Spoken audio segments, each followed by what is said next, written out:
اعوذ باللہ من الشیطان الرجیم، بسم اللہ الرحمن الرحیم۔ السلام علیکم ناظرین، آپ دیکھ رہے ہیں RIM ڈیجیٹل، میں ہوں راجہ خالد گکھڑ۔ ایک افسوسناک خبر کے ساتھ کہ نہ آسمان ٹوٹا نہ زمین پھٹی، کہ ایک ماں اچھرا کے علاقے لاہور میں جلاد کیسے بنی۔ جی تو ناظرین، آپ نے سوشل میڈیا پہ اس چیز کو دیکھا ہوگا کہ ایک ماں نے اپنے 3 معصوم بچوں کو اپنے ہی ہاتھوں ذبح کر دیا۔ بہت افسوس کے ساتھ آج یہ بتانا پڑ رہا ہے، اپنے ناظرین کے لیے یہ سٹوری لے کے آئے ہیں کہ آپ کو بتائیں کہ اصل میں اس میں حقیقت کیا ہے۔ جی تو ناظرین، یہ ایک لڑکی جو جنگ کے ایریے میں رہتی تھی، وہاں سے مائیگریٹ کر کے لاہور میں شفٹ ہوتی ہے اور اس کی شادی ہوتی ہے، لیکن اس شادی میں وہ رضامند نہ تھی۔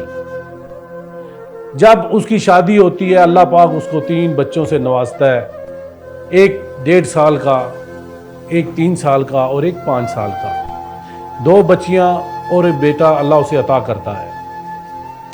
لیکن پیچھے جنگ میں شہریار نامی لڑکا، جس کے ساتھ اس کا کوئی افیئر تھا یا اس سے وہ شادی کرنا چاہتی تھی، جس وجہ سے اس کے اس گھر میں بدسکونی تھی اور اتفاق نہیں تھا، روز کے معمول کے مطابق جھگڑے اور خامن شک کرتا تھا۔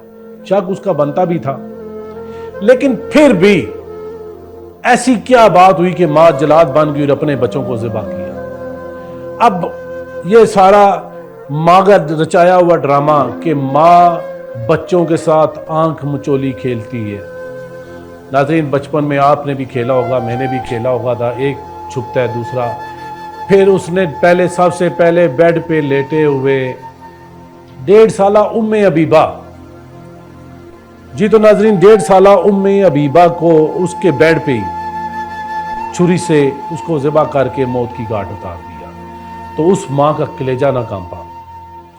جب کوئی بھی انسان کتنا بھی غصے میں ہو، جلال میں ہو، انتقام میں ہو، جب وہ خون دیکھتا ہے تو اس کا غصہ ٹھنڈا ہو جاتا ہے۔ لیکن یہ کیسی ماں، جلاد ماں تھی کہ جو اپنی 1.5 سالہ بچی کو اس کے بیڈ پہ ذبح کر رہی ہے، لیکن اس کا غصہ ٹھنڈا نہیں ہو رہا، اور مطمئن، بالکل مطمئن ہو کے پھر دوسرے بچوں کے ساتھ آنکھ مچولی کھیلتی ہے کہ تم چھپ جاؤ، میں تلاش کرتی ہوں، میں چھپتی ہوں، تم۔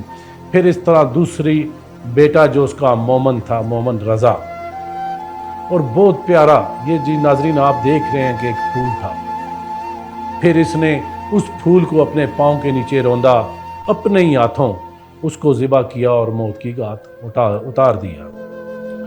لیکن اس پہ بھی اس نے صبر نہ کیا، اس پہ بھی اس کا جلال پن ختم نہ ہوا۔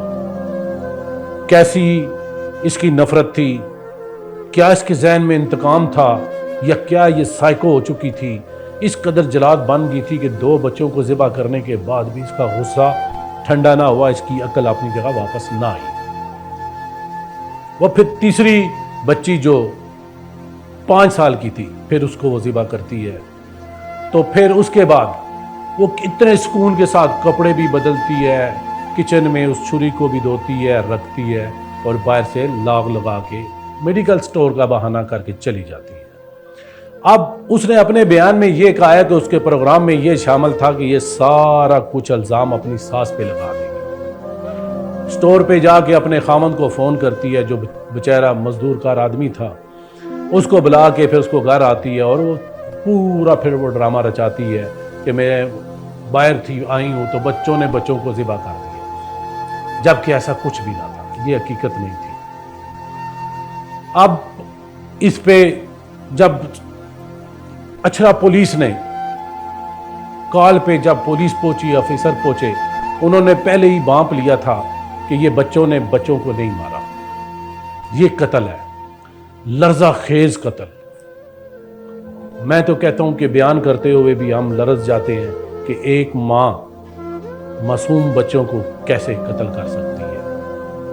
اس کے بعد جب پولیس نے اپنا دائرہ وسیع کیا تو کچھ ہی دیر میں، کچھ ہی گھنٹوں میں وہ اس پوائنٹ پہ بھی پہنچ گئی کہ ماں ہی قاتل ہے۔ اور پھر یہ بھی ثابت ہو گیا کہ جنگ میں شہریار نامی افراد ہے یا لڑکا ہے وہ کون ہے، اس کے ساتھ یہ شادی رچانا چاہتی تھی اور بچے رکاوٹ تھے۔ وہ بچوں کو چھوڑ کے بھی جا سکتی تھی، بھاگ بھی سکتی تھی، کس نے اس کو روکا تھا؟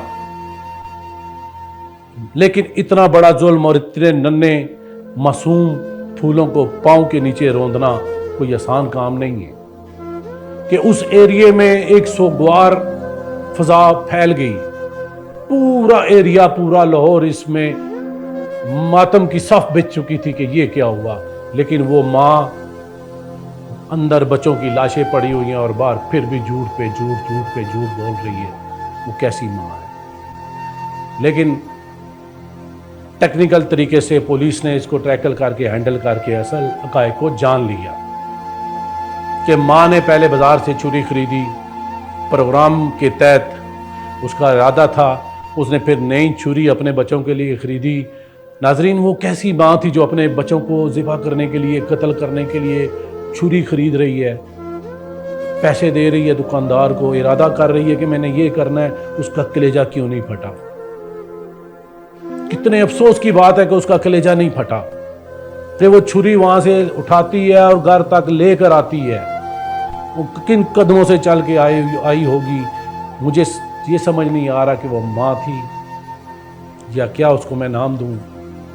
تو اس کے بعد جب اسے گرفتار کر لیا گیا، تفتیش میں اس نے اقرار جرم بھی کر لیا۔ پھر اب پولیس نے اپنی مدیت میں ایف آئی آر درج کی، کیونکہ اس کا وزیر اعلیٰ پنجاب نے بھی نوٹس لے لیا اور آئی جی پنجاب صاحب نے بھی نوٹس لے لیا کہ اس کو کسی صورت معافی نہیں ملنی چاہیے، جتنا بڑا اس کا جرم ہے یہ معافی کے قابل نہیں ہے۔ اگر وہ مدعی خود کوئی اور بن جاتا تو کل یہ صلح بھی ہو سکتی تھی۔ یہ بہت اچھا اقدام کیا ہے پنجاب پولیس نے کہ خود پولیس مدعیت میں ایف آئی آر درج ہوئی، اور اس کے بعد اس لڑکے کو بھی شہریار جو وجہ عناد بنا، جو وجہ وقوع بنا، جو اس سارے فساد کی جڑ بنا، اس کو بھی شامل تفتیش کر لیا گیا اور اس کو بھی انجام تک پہنچنا چاہیے۔ لیکن اس دکھ بھری جو سٹوری ہے، اس میں مجھے سمجھ نہیں آ رہی میں اور کیا بیان کروں۔ مزید میں اس کا ریمانڈ پولیس نے لے لیا ہے، اب ریمانڈ کے بعد کیا کچھ سامنے آتا ہے پھر اپنے ناظرین کے لیے اس سٹوری میں نئے پیغام کے ساتھ، نئے تفتیش کے ساتھ آپ کے سامنے رکھیں گے۔ تب تک کے لیے اجازت